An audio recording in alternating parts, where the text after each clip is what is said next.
got from you was sorrow. Sorrow.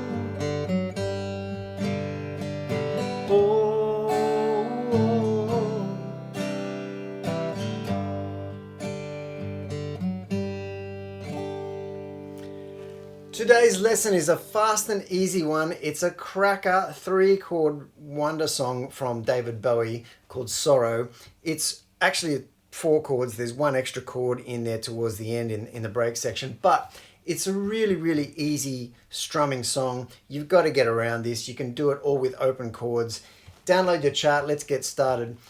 I'll also show you some little kind of bits that you can add in order to make it sound a little bit more interesting, because it is quite a basic song, which, you know, is amazing because it's, you know, sometimes it's the simplest songs that are the best, but this is a very simple song. There's a couple of things you can do to make it sound a little bit more interesting that are in the actual song. I'm also going to show you in a minute how to do the solo, because it's a great sax solo, but you can play it on guitar, and I've worked out a way that I think sounds kind of nice and full and yet still easy to play on the guitar for that lead break. Show you that in a minute. Let's get going. G is our first chord.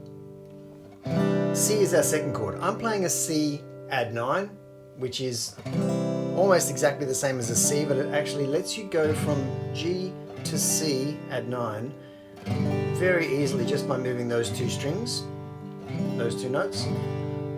However, you can play a C, absolutely you can play a C major like that if you're not comfortable with playing that, but that's a good one to get your fingers around, because when you've got a song that has G and C together in it, which very often happens, it's a great easy way to change between those 2 chords. So we start on G. With your long blonde hair and your eyes are blue, and I'll show you the strumming in a minute. The only thing I ever got from you was sorrow, oh sorrow, sorrow. Does it again. You're acting funny. And it does 3 kind of verses in a row there. And then he goes to the change, which is the D. Oh, oh, back down to C, sorrow. That is the song. The only other change you've got in chords is towards the end, where it changes to F and it goes, with your long blonde hair. And to be honest, it sounds a lot better if you can get your F bar chord there, because that'll include that bottom bass note. But if you can't, open F chord is absolutely fine. But the bit where it goes, with your long blonde hair, I couldn't sleep at night last night with your long blonde hair. And the actual song just fades out. The strumming for this song is really nice and basic. Now, everybody should really know how to do that, but if you don't, start doing this. 1, 2, 3, 4, 1, 2, then add the up strums without changing the motion of your hand. 1 and 2 and 3 and 4 and 1 and 2 and 3 and 4. And if you can do that automatically, sort of, without thinking about it, then you've got your rhythm for this song. It's really simple. Down, down, up, up, down, up, down, down, up. So keep your hand moving on all of those beats, 1 and 2 and 3 and 4, and then just miss down, down, up, up, down, up. So 1, 2 and 4 and 1, 2 and 3 and 4 and 1, 2 and 4 and 1, 2 and 4 and. Do that for your whole song. It's really easy. For your little embellishments that I think make this song sound a bit more interesting, there's a bass line that goes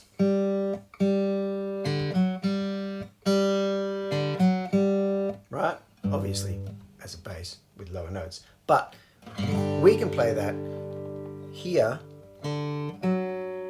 by playing the open D string, the 4th fret D string, which is an F sharp, and then the open G string. And the open G string is your 1 beat. So 1, 2, 3, 4, 1, 2, 3, 4, 1, 2, 3,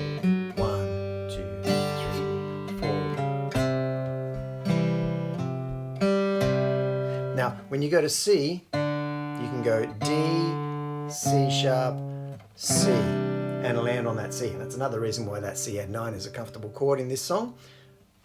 I'll play that again. So then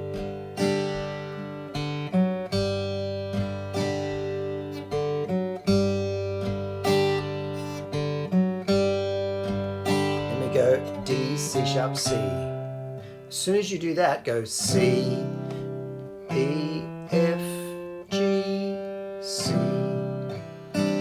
So that again, that's what the bass is doing.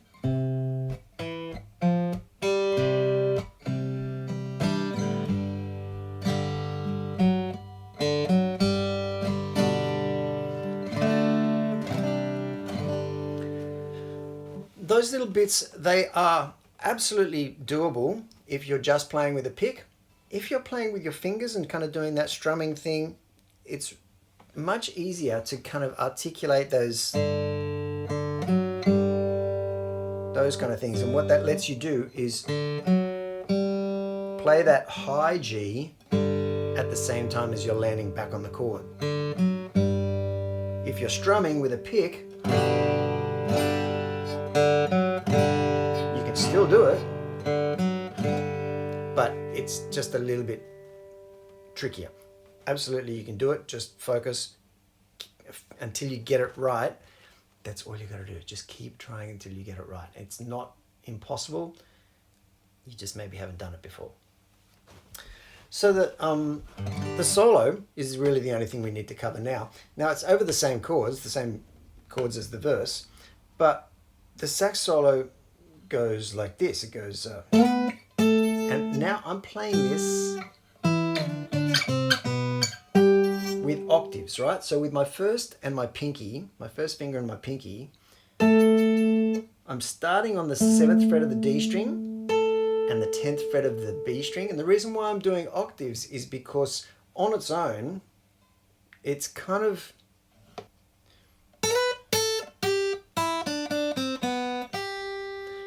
it's fine, but it sounds a little bit empty, right? So if you can do these with octaves, it'll sound like this. So start on the 7th fret and the 10th fret, slide straight up to the 9th fret and the 12th fret. Now the trick with sliding this shape around is to kind of just concentrate on one finger, and I usually concentrate on the lowest finger. So I'm just concentrating on sliding that from 7 to 10. This finger is going along for the ride. It's just holding that shape in my hand. And you go 9, 7, 5, all holding that shape. Then jump across to this octave shape on the 7th fret A string. Now we're on the 9th fret, and you can change to that finger if it's more comfortable. 9th fret G string. Down to 5, 3, 2. And then at the very last note, get back up, slide if you have to, but get back up to 5 and 8 on the D and B strings. So it's going to sound like this. And that note, sliding it down makes it play more smoothly. Do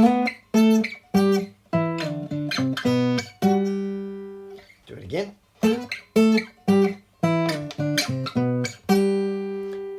What I usually do is I strum it. Now, the reason why I can strum it and it doesn't sound messy as all get out is I'm muting those other strings.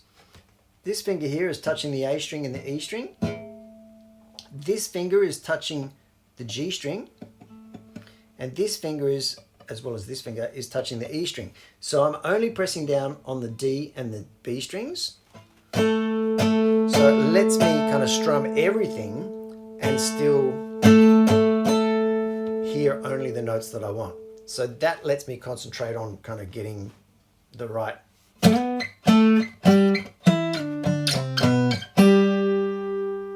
feel to it and the right timing. Do that twice. Then the chord underneath it goes to C, underneath this solo, and you go, the notes are all playable on open strings here. You can play it up high.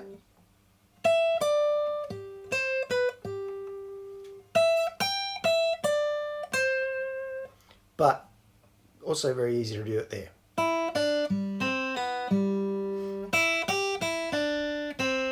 And then do that once more.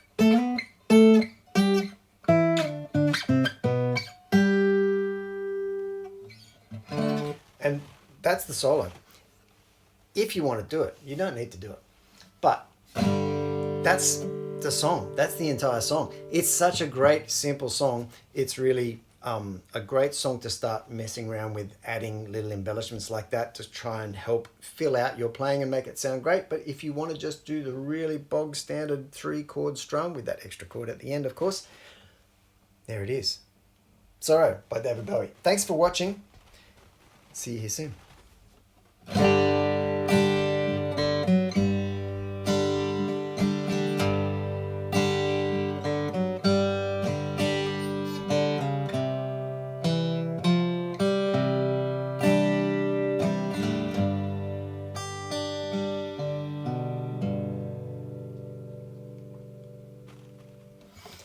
If you like the sound of this guitar with these strings on, I'm trying out some John Pierce acoustic strings. I'll put a link down below. It'll be an affiliate link, so you know the drill with that. I'll get a small, very small percentage if you buy through that link. But what I'm going to do is I'm going to start letting people know what strings I'm using on my acoustic, because I change them from time to time. I like trying out new strings, different strings. I'm usually a very big fan of La Bella strings.